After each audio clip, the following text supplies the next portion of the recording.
Okay, I think we're connected. Hello, everybody. Welcome to today's episode of the Daily Sip. I try and think if I was on yesterday. It was the day before we had a break, but the weeks and the days are just flying at the moment. I hope your week's going well. And as I said at the bottom here, with accessible tourism being a huge market, it's something that I've been involved in with doing my blogging and various projects around the world, which has always been a lot of good fun. And one of the particular trips that for me and Kasia was a very, very special time was when we got to work with Rita and Daniela, who are on the show today. So first of all, thank you guys for joining. Thank you. Thank you. And I'll let you in a moment, sort of when we get a bit later, when you talk about the projects, we can talk a little bit more about when Kasia and I came and visited you and we did that particular project. But it'd be great one of you could just start off with the sort of the founding story and how you got into accessible travel, and then we'll just have a really nice chat around the whole topic today. Okay, all right. So I will do the honors of the start. Well, me and Daniela, besides being business partners, we are also sisters. Okay, family business. And we usually travel together. And some years ago, we went to Croatia. And when on my second day of arrival, we were walking around and I twisted my ankle very badly. So I had to use crunches for the rest of the week. And we didn't have any preparation previously about what we were going to do at the destination. So we didn't know which routes to take or which best beach to go or which restaurant to go. So no information. Yeah, no information, and we didn't prepare ourselves beforehand.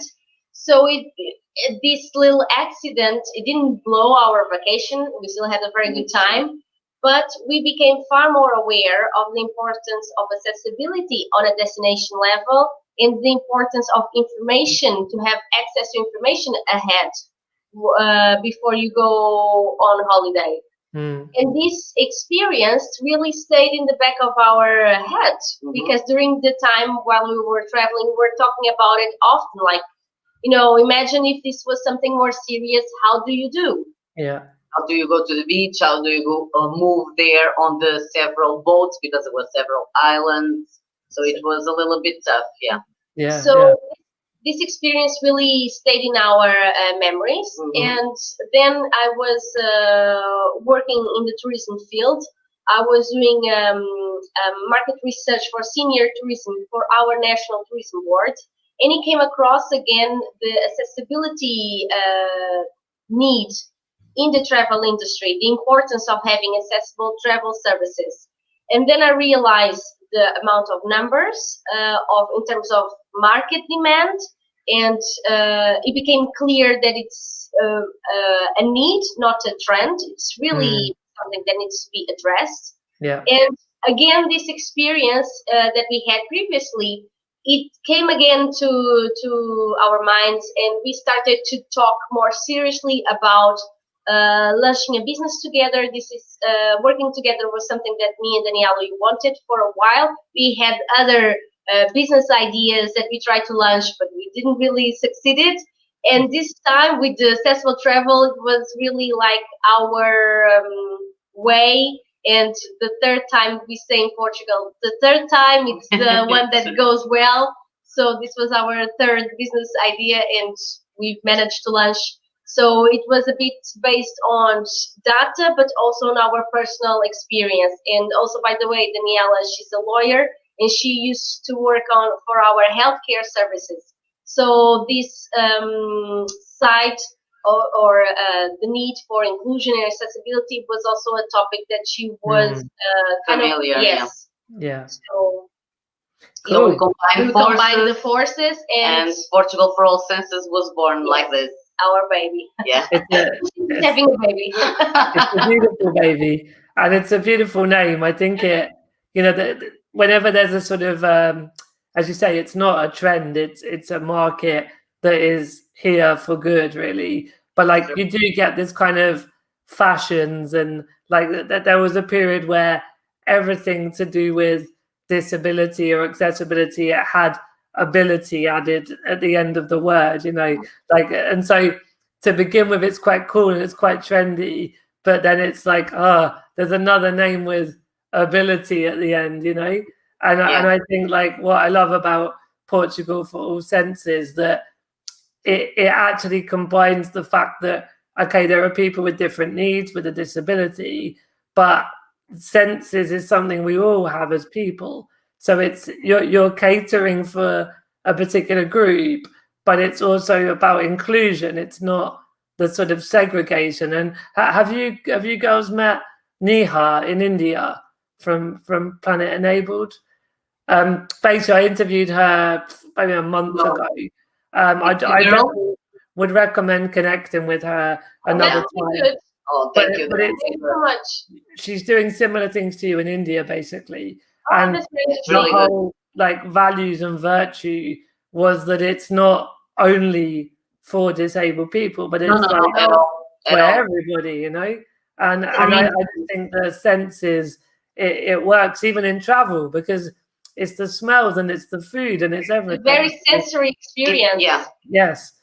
So yeah, I just wanted to make the point that I love the name, basically. Thank you.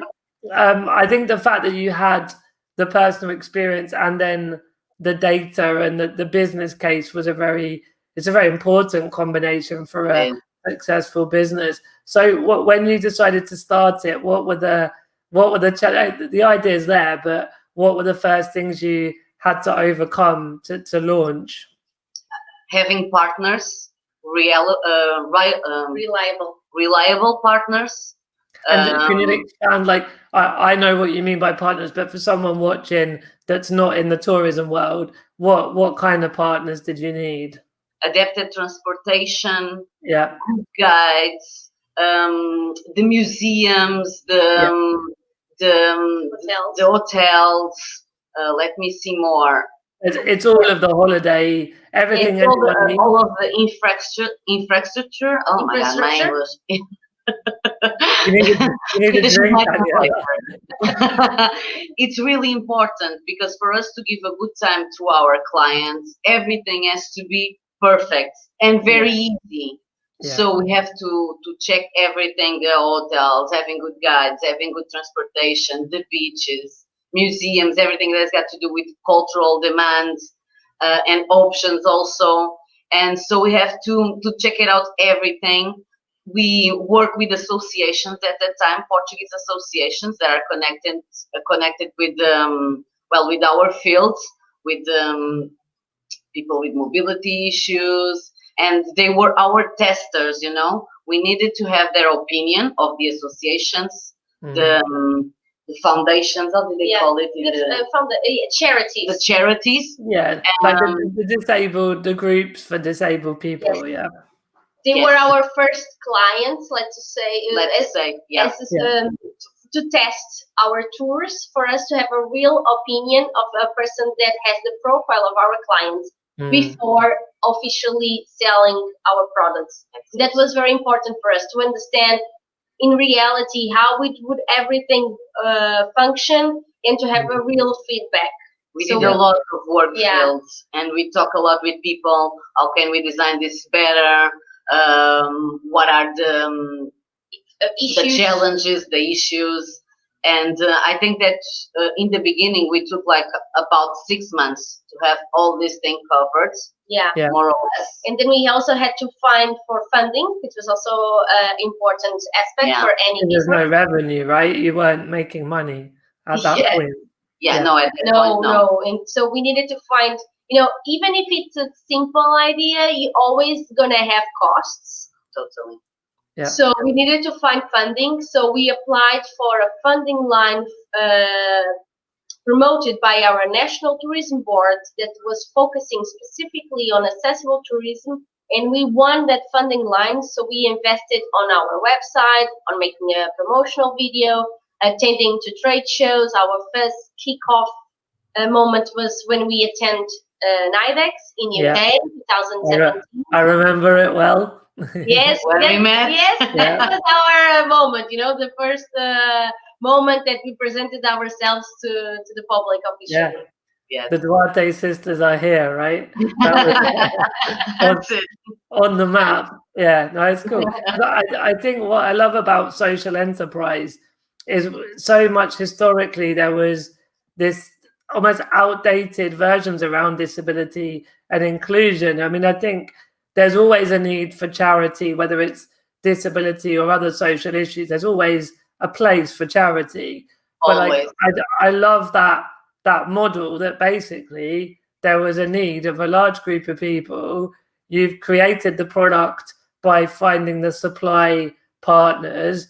You tested if the product was good or not by with the Portuguese disabled people and got feedback and then launched it to the world. Like that's basic entrepreneurship 101. But I Yeah. think a lot of times when people think about disability, they make it more complicated. They confuse it like, oh, but what if this is wrong or this is like, if you understand the need of the customer and you make a solution, it's quite easy in a way. It's not easy to get it off the ground, Exactly. but the product is actually the more simple, the better, I think. So like, how did you go about making the partnerships? How did you find the adapted taxis and the adapted hotels and all this kind of stuff?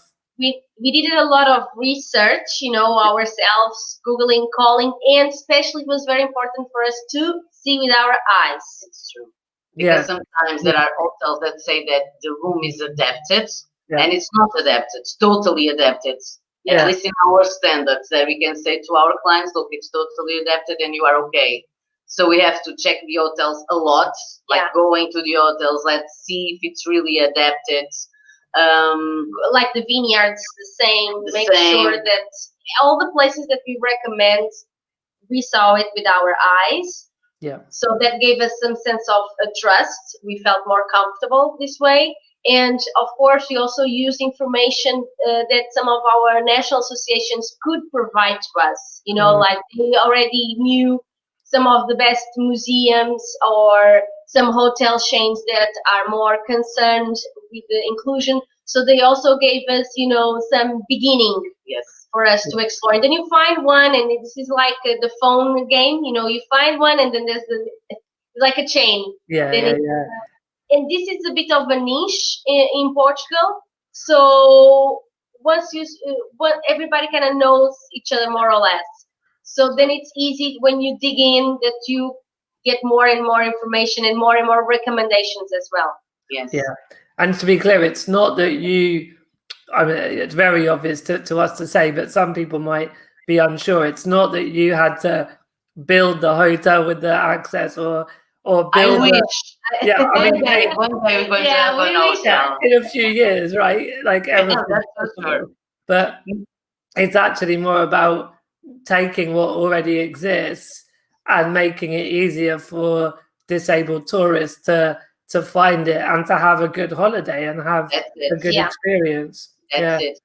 And having experiences, common experiences, like we have all the experiences for non-disabled people. We made it for disabled people, like adapted surf, adapted sailing, the wine tasting, foodie tours. So everything that is for mainstream, we did it for our clients. So there's no difference. That's why it took us so much effort in the beginning, to really check out the places. Because if we say that it's accessible and if it's not and one client is there, it's terrible.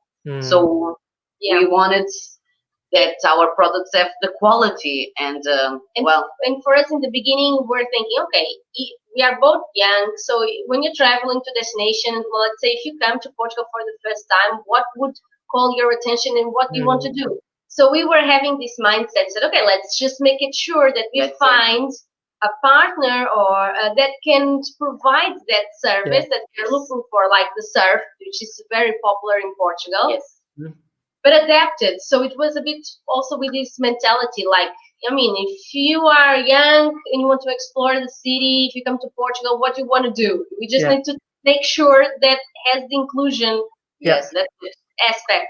For the rest, it's the same. You just want to have fun and enjoy. That's it. Yeah, and I'm sure there are different people that, like, disabled or not, some like adventure, some like lying on the beach, some like the restaurant, some like all of that.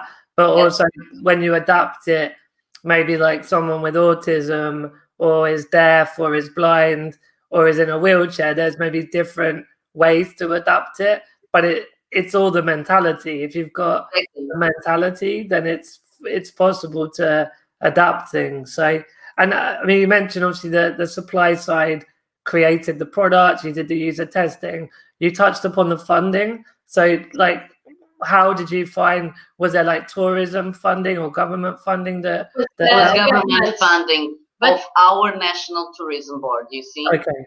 So, because they wanted Portugal become more accessible and more inclusive for everybody. Because they understood the benefit for the economy as well, yeah? Totally.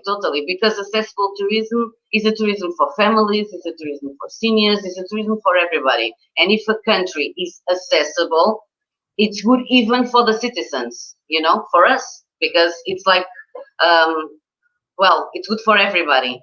And our government is taking a lot of efforts to make Portugal much more accessible. So we applied to that funding and we got it. So, and well, thank God that we got it. Yeah. And we launched. So you mentioned being at NAIDEX, where I think we maybe had a little bit of contact before NAIDEX. In Madrid. Right. We first met at the conference in Madrid. Of and course, then Madrid. Yes. That's when we first met. Yes. That's when the Portugal process was still in our ideas, but was not, visible yet. Because I knew we had a couple of Skype calls, but I now remember I'd spoken at the Congress in Madrid, and you were like a fireball. You had all these ideas and wanted to, like, as you say, to get them out of your head and make them a reality. So so we met in Madrid, a couple of chats. We met in NAIDEX. So from the launch, I mean, how did it go? Like, were there enough numbers of customers that was like a break even for the business, or did you have to get other funding over the years since launching? Well, that's a good question. I think it's very hard for a business that it's starting to be financially sustainable. I think it takes years. Yeah. 5 years at least. Absolutely. Yeah. And I think in our case we have an extra challenge because unfortunately we don't have much internal markets. Our main clients, they come all from international countries. From England, USA, Canada, France. So it's a downside for us, We feel a bit like an island in that sense. But what we have started to do last year to help us to become more financially stable, not just a travel platform, but also with all the knowledge that we have about laws, about infrastructures, client profile. We started working with the municipality to support the municipality to develop a strategy to make the destination more welcome to accessible tourists. To make a city more accessible, inclusive for all. Kind of like consultancy and training. That's it. For the supply side. Yeah. Yes. Because for us it's crucial that the cities get more prepared and the supply, the tourism supply in the city becomes more prepared and more aware. So we have also, as a travel agent, later on more offers, a better offer to show to our clients. And like I said to you, Martin, our government is making a really effort. So the government is founding this type of initiatives. Like if you are a municipality and you apply to a fund, you're going to have that fund to make your city, and we are talking about Setúbal, which is like 40 kilometers from Lisbon, like 45 minutes from Lisbon, more accessible to all. And it's great. So we are working nowadays in two sides: consultancy for municipalities or for companies. We work for Daimler, for instance. They went to Portugal and they wanted to do an event that it was all about inclusion, and they needed a company that has that sensibility.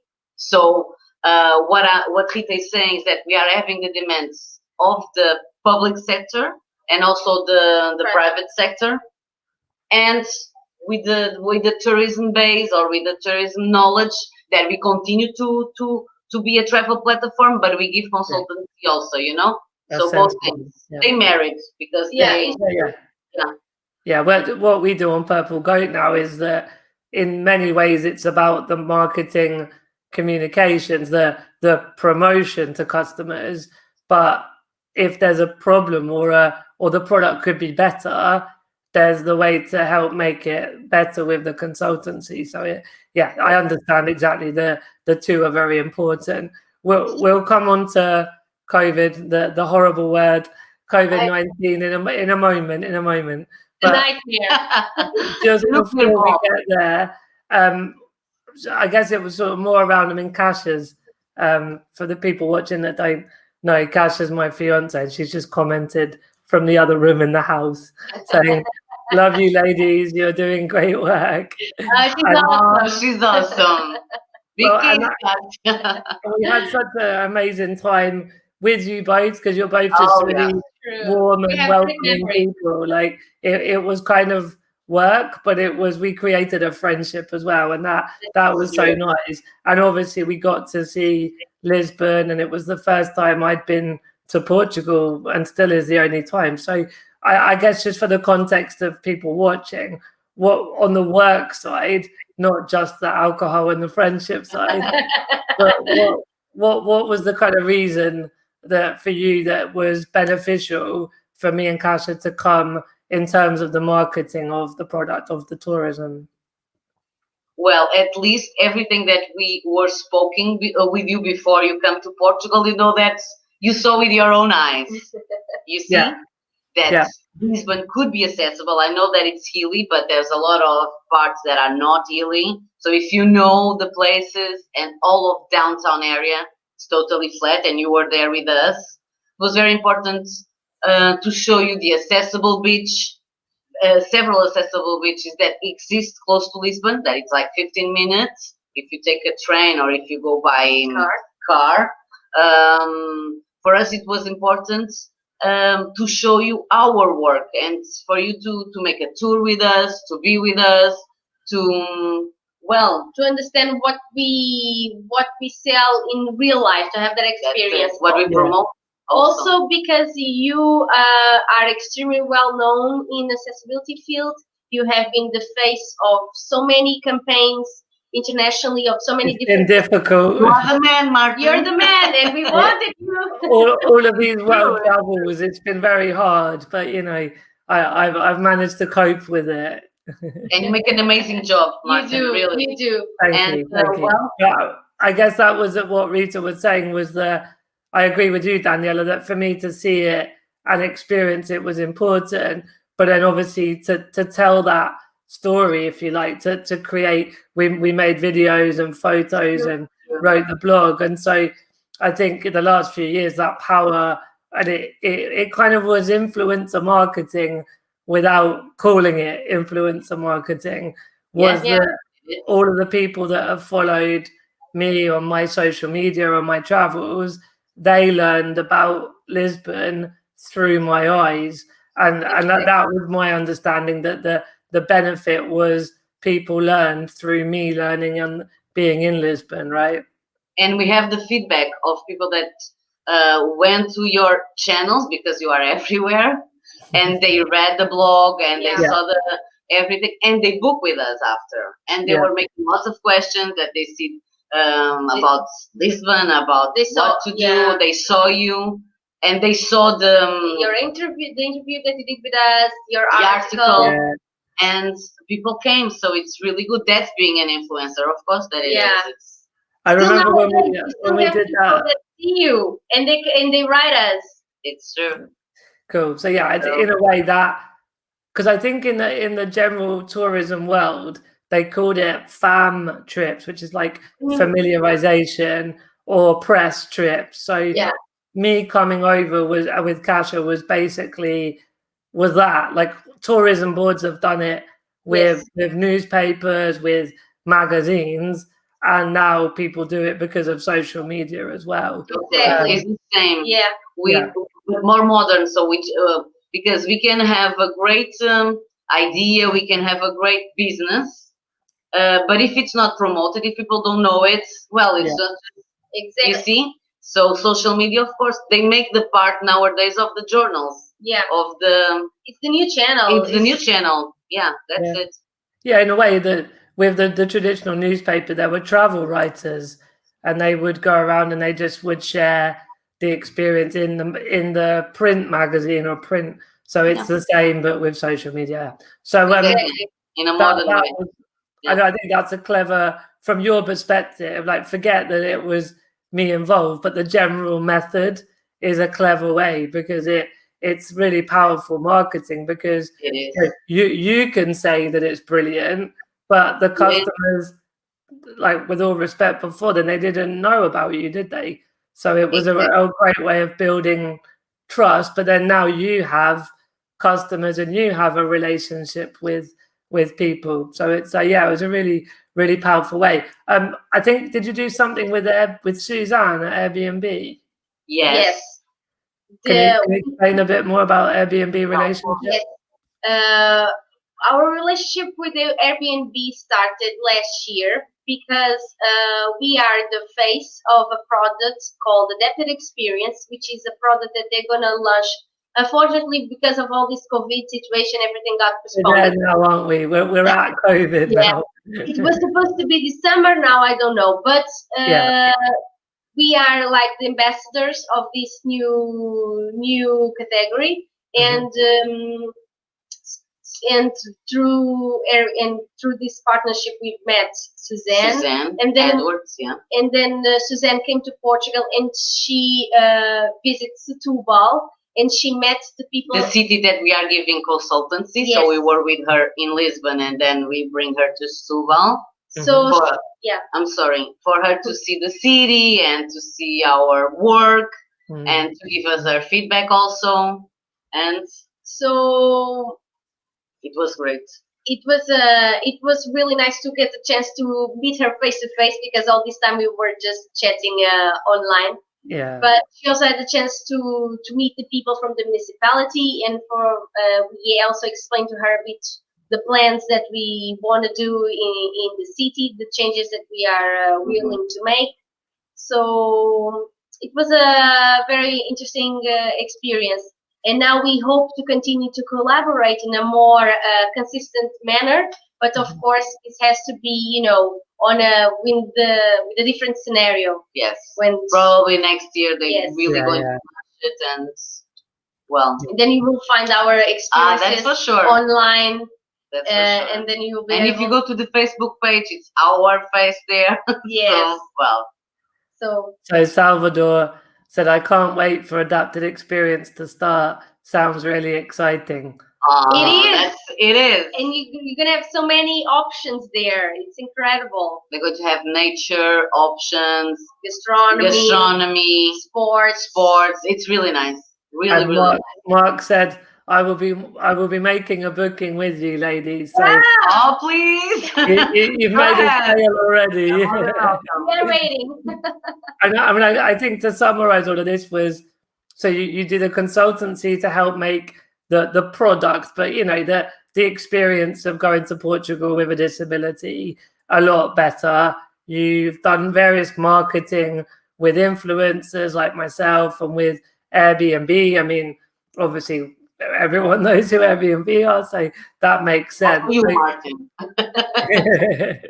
So we have the product, we have the marketing, and then COVID comes along. So I noticed that when the lockdown began to lift and there were the air bridges, Portugal wasn't on the list of countries with the UK, was it?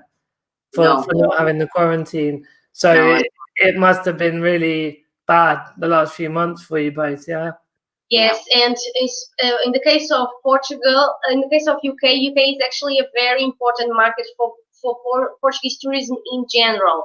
So it was a very hard kick for us. Yeah, not just disabled travelers, but all tourism. Yeah. All tourism. Yes, it's a very important market. Well, this thing with the COVID was extremely unexpected for as you know, for us I felt like it was a tsunami wave. Totally, like a tsunami wave. Like it's in Italy now, he's in Spain. Now he's going to go to Portugal. Really. And well, we don't have so many bookings. We have a booking of an English couple that, well, they are brave enough to come to Portugal, and they are coming now. Because people can still come, right? Yeah. If when they come home, they have to stay home for 2 weeks. Yeah. Yeah, that's it. But I think it's every 2 weeks that the government revise the list. Yeah. The English government. So there's change.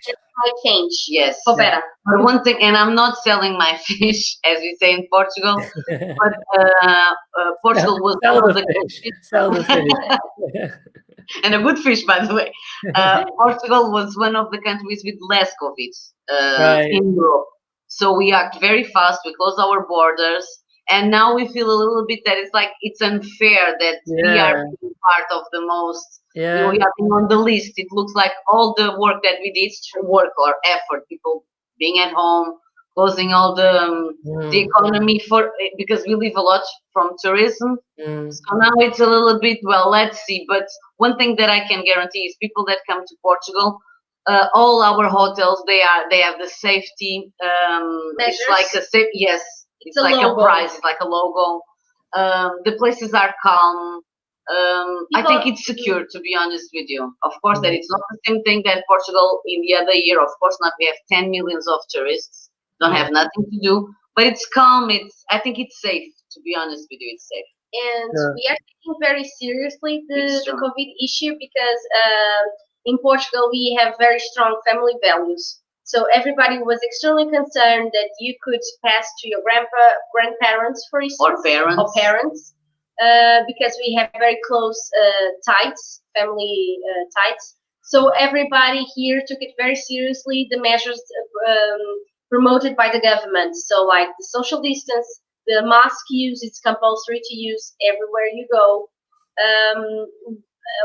Schools were closed. Everybody was working remotely, even nowadays.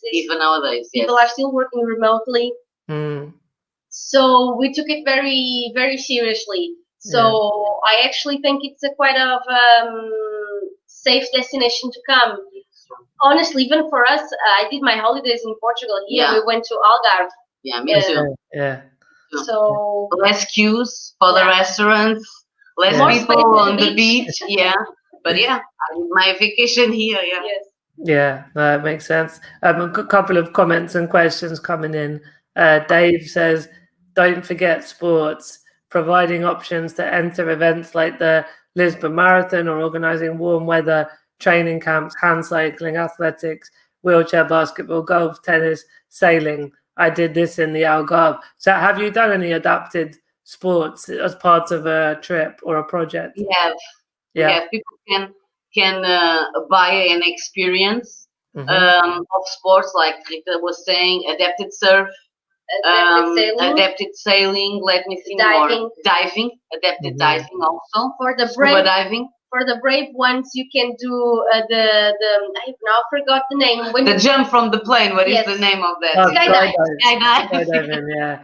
So at least 4 we have it. Yeah. But thank you very much for the input because we continue to test and to look for partners to and maybe it could be interesting to provide a group experience or just a holiday package focusing on sports where you could do several sports. And we have that option. Yeah. At least these 4. But now with this comment, maybe we could think about something like that. Maybe organize like a sports holiday package because some people are really into sports. And we have great stadiums. Well, football because we love. And they are totally accessible. Yeah. Like Benfica, Sport, and they are great. Yeah, that's cool. I mean, I imagine it's back to the more feedback you have from customers, if the enough more ideas people we want have. it, So thank you very much, guys, for the Yeah. interaction. Yes, that's very They important gave us for a us. lot of ideas. it's all possible, but you want to create an experience that people want, don't you? So it's always learning, improving. Exactly. That's it. Yeah. That's it. Mark has a question. I think he's doing a watch party. So this is going on it's going on Twitter, Facebook, YouTube, LinkedIn, but he's doing it as a watch party with his community, which is called That's good. Access Rating. So Leslie from the watch party says, where do you get the information from? So where can people find you? Okay. You can find us on our website, www.portugalforallsenses.com. On Facebook, On Facebook, Instagram. yes. Just Yeah. put it Portugal for all senses with the 4, and we are there. You're So everywhere. We try.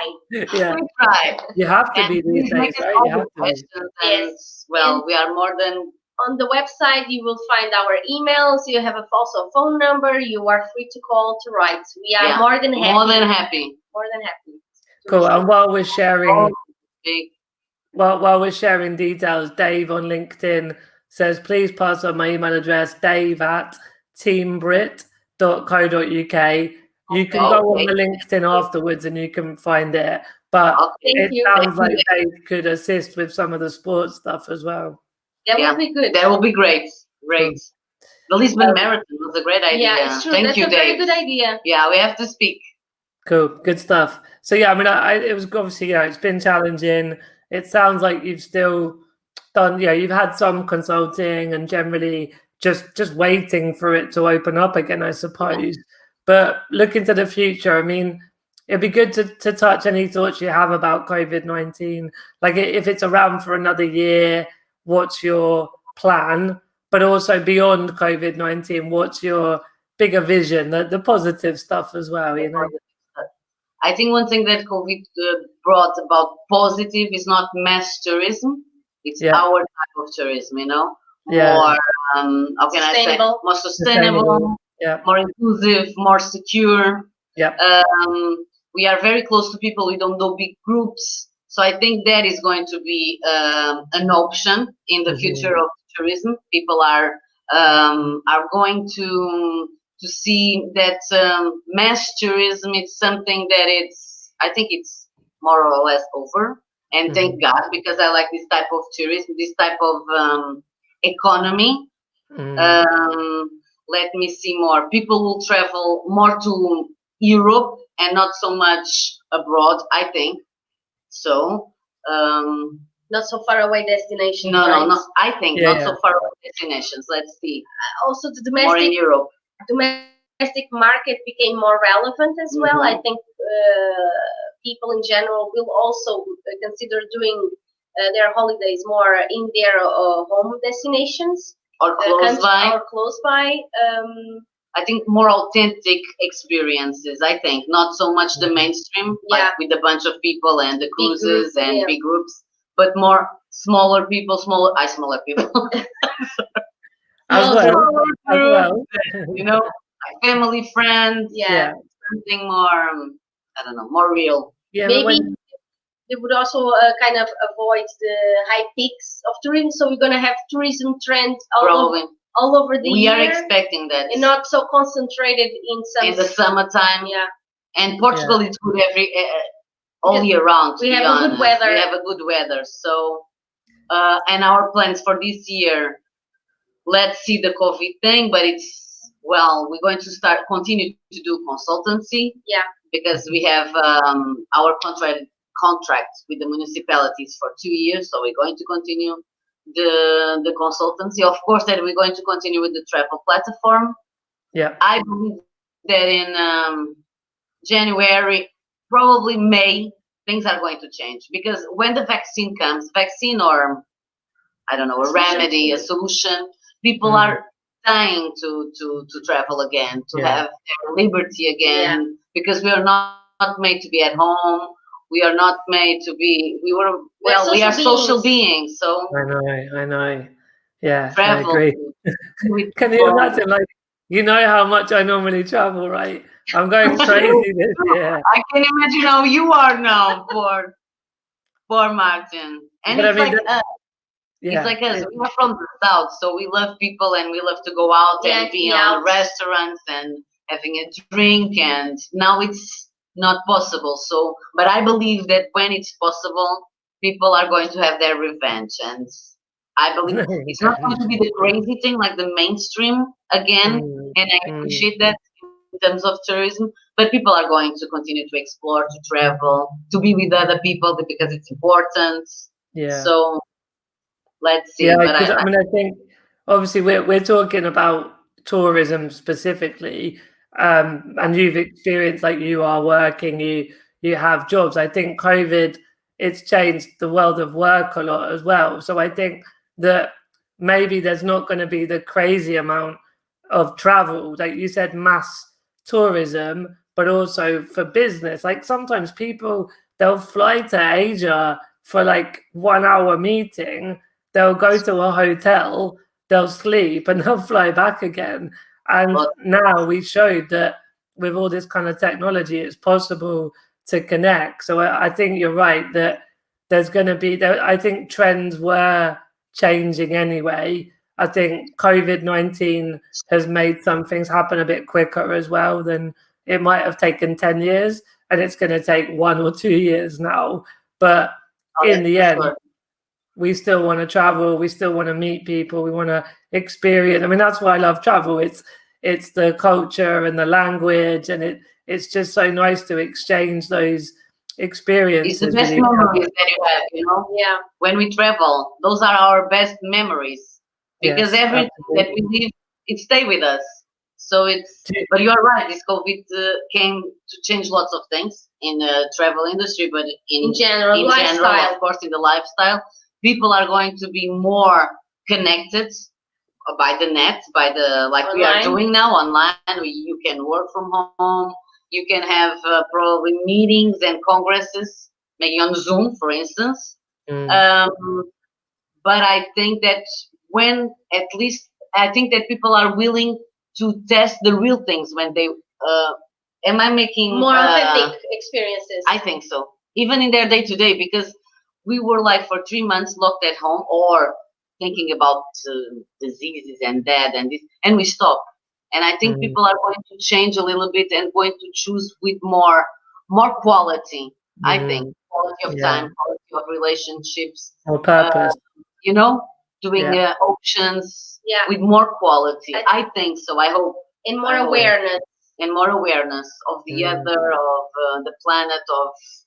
I think so. And I hope this is and I think it's really the good side of COVID. If it brings us more awareness as consumers and as people, I think at the end, more respect for the others and for everything, for the planet.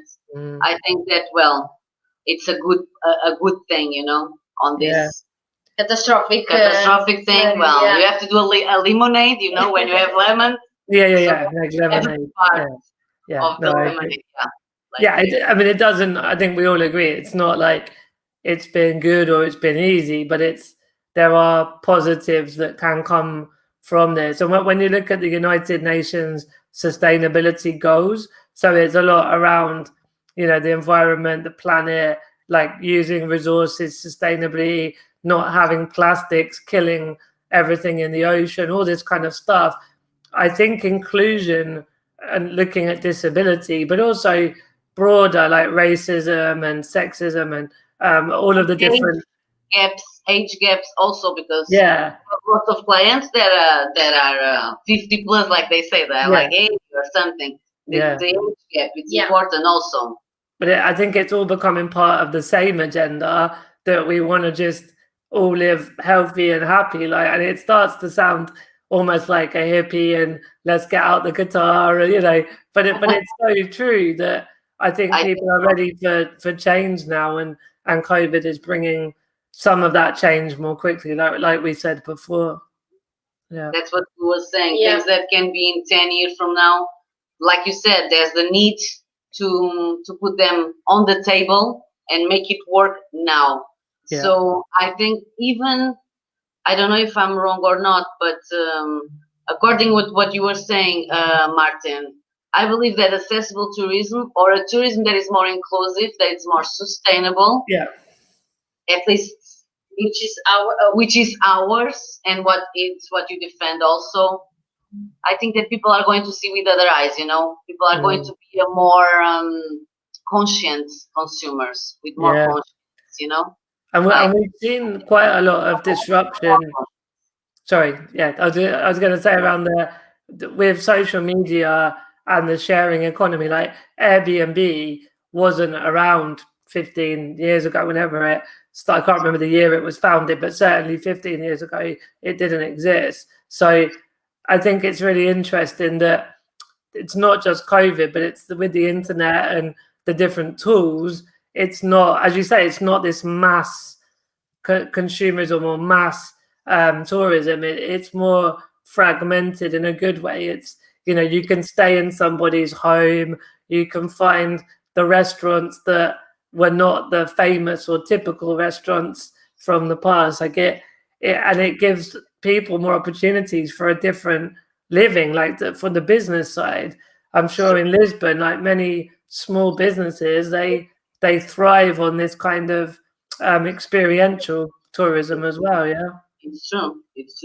Internet and this, we are all more connected, of course, and it gives, in one hand, lots of liberty for the entrepreneurs. Imagine you can make lots of experiences and sell your experience or promote, or I don't know, in the internet. And yes, and before it was impossible. And I think, yes, the social media, the net, the internet is connecting people much more. That is the good side of the things. Yes. Cool. Well, my last, we're almost finished, so one more question for you. A couple of people on the show from more from the tourism background, but in other contexts as well. They spoke about, with lockdown and we've been stuck at home, that they're like Airbnb have done some virtual experiences, for example, and there's also the thing around virtual reality, and in tourism in the future, it could be a powerful marketing tool, because if you go on the virtual reality and you see some of the sites and experiences, you want to go even more in person. But there are some people that can't travel for different like for health reasons. Maybe like going on an aeroplane is not so easy. So have you considered the sort of virtual experience of Lisbon or Portugal for some clients as well? I think it will be great. That's a great point of view. Point of view, yes. Yes. I think visual reality will definitely be a tool that would allow us to explore different destinations from your home and almost feel like you are there. We haven't thought about it, how to do it. The problem is how to do it. How to do it, and how I'll send you the link, but I interviewed him. That's good. Send me the link. Yeah. 3 weeks ago, I think it was, and he's creating a product, but a business. And Ivor from ENAT, the European Network of Accessible Tourism. So the idea is that someone would film with the 360-degree camera in the area, so you would be a creator, and then his business, it's kind of like Netflix for virtual reality. But with the marketing as well, is that, like, because we don't want virtual reality to replace tourism. It's always better going, isn't it? But it's a way of showing how beautiful. It's complementary. Yeah, it's a complement. Yeah, so exactly. It's great for people that cannot travel at all. Of course, if you have the virtual reality, it's great. Also, of course, in the future, that is the future. And I also see it as a great postcard.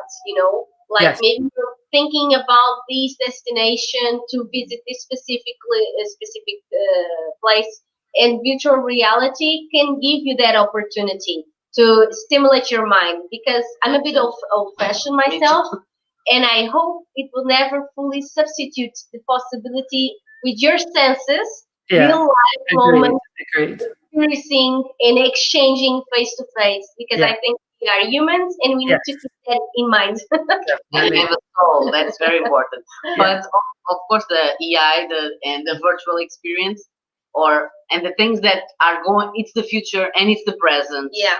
So I think it could be combined, and combining it's great. Yeah, It's combining. Great. Can you imagine? I'm at home and I can go to Paris, and it's great. Yeah. On your lunch break. I love. So. All right. Well, I think we're gonna wrap up. Is there anything else you wanted to say before we finish? Well, it's a pleasure always to speak with you, Martin. Likewise. You are the nicest guy, and you are more than welcome to come to Portugal. Yes, we'll You be and Italia, we'll be waiting for you. Continue your work. Yeah. You make an amazing work. You're very inspiring, Martin. Very, very inspiring. you. And a great person. We are not saying this because you pay us. I was gonna say I'll pay you later. Yeah. No, it's really, really nice to. It's been good to catch up. And you have a great work, and to all of your followers that were here today with us. Thank you so much for your time. Thank you so much. A big kiss. Yeah, big hug. Big hug. COVID free. Of course. No, it's been great to catch up and share your story with everyone watching, because I think many sort of videos we did together, but I think there's been more news now, and we haven't spoke for a few months, so it was nice to catch up on a personal level as well. Yeah, it's always good. It's always good. You have to come and continue to do what you do best, Martin, because you really open up the accessibility and inclusion and travel world for so many people. And it's so great that you are really good in sharing and bringing people together. So and you're going to be inspiring for kids. Yeah, that's for sure. It's true. So stop it. So please we want our money. That is a pleasure as always, and pleasure. And I hope to come back on again soon. Yeah.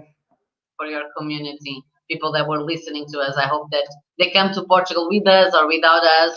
If they have any questions, we are more than open to answer. To speak and to answer them. Yeah. Speak with people. William on LinkedIn put, thank you all for sharing the positive.